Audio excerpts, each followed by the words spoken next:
kepada Yesaya, putra Amos, tentang Yehuda dan Yerusalem. Pada hari-hari yang terakhir akan terjadilah hal-hal ini. Gunung tempat rumah Tuhan akan berdiri tegak di atas gunung-gunung dan menjulang tinggi di atas bukit-bukit. Segala bangsa akan berduyun-duyun ke sana, dan banyak suku bangsa akan pergi serta berkata, "Mari kita naik ke gunung Tuhan, ke rumah Allah Yakub, supaya Ia mengajar kita tentang jalan-jalannya, dan supaya kita berjalan menempuh jalan itu. Sebab dari Sion akan keluar pengajaran, dan dari Yerusalem akan keluar sabda Tuhan. Tuhan akan menjadi hakim antara bangsa-bangsa dan akan menjadi wasit bagi banyak suku bangsa. Maka mereka akan menempa pedang-pedangnya menjadi mata bajak dan tombak-tombaknya menjadi pisau pemangkas. Bangsa yang satu tidak akan lagi mengangkat pedang terhadap bangsa yang lain, dan mereka tidak akan lagi berlatih perang. Hai kaum keturunan Yakub, mari kita berjalan di dalam terang Tuhan." Demikianlah sabda Tuhan. Syukur kepada Allah. Mazmur tanggapan dengan referen, "Aku bersukacita ketika orang berkata kepadaku, mari kita pergi ke rumah Tuhan." Aku bersukacita ketika orang berkata kepadaku, mari kita pergi ke rumah Tuhan. Aku bersukacita ketika orang berkata kepadaku, mari kita pergi ke rumah Tuhan. Sekarang kaki kami berdiri di pintu gerbangmu, hai Yerusalem. Aku bersukacita ketika orang berkata kepadaku, mari kita pergi ke rumah Tuhan. Hai Yerusalem yang telah didirikan sebagai kota yang bersambung rapat, kepadamu suku-suku berziarah, yakni suku-suku Tuhan. Aku bersukacita ketika orang berkata kepadaku, mari kita pergi ke rumah Tuhan.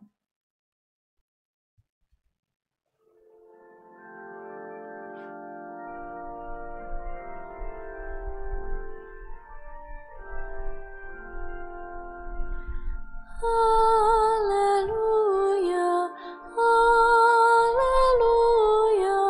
haleluya. Haleluya, haleluya,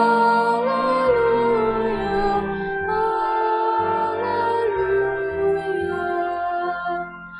Ya Allah, pulihkanlah kami, buatlah wajah-Mu bersinar, maka selamatlah kami. Haleluya, haleluya, haleluya. Tuhan bersamamu. Dan bersama Roh. Inilah Injil suci menurut Matius. Dimuliakanlah Tuhan.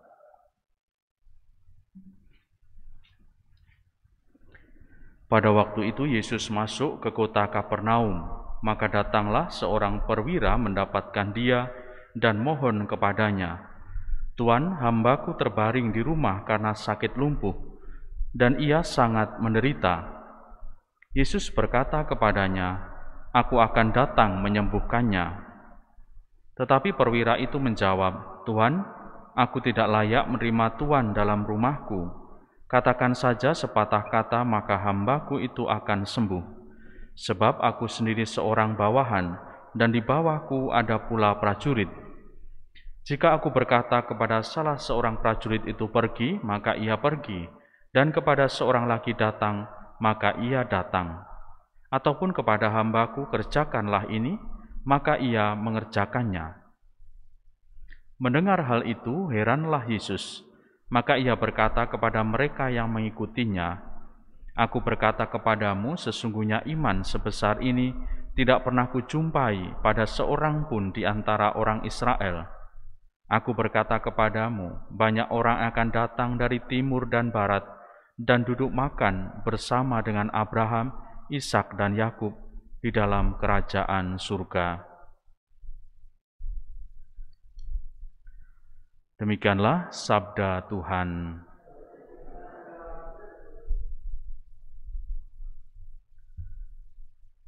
Saudari-saudaraku yang terkasih, mengawali masa Advent hari yang kedua ini, Injil mengingatkan kita bahwa ternyata iman sungguh bisa ditemukan dalam berbagai macam persoalan.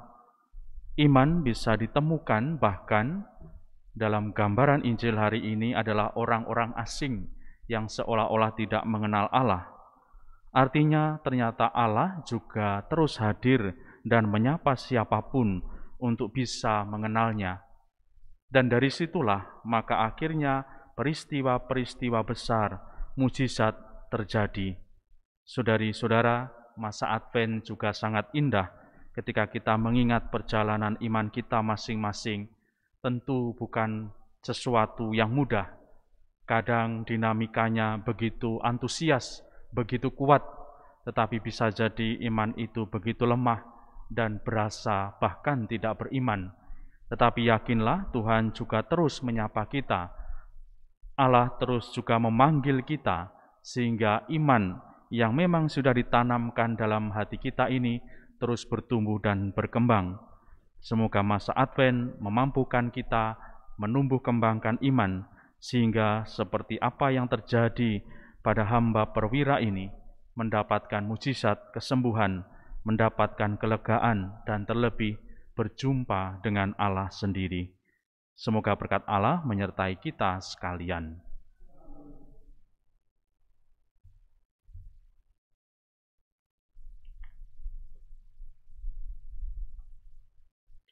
Mari kita doakan doa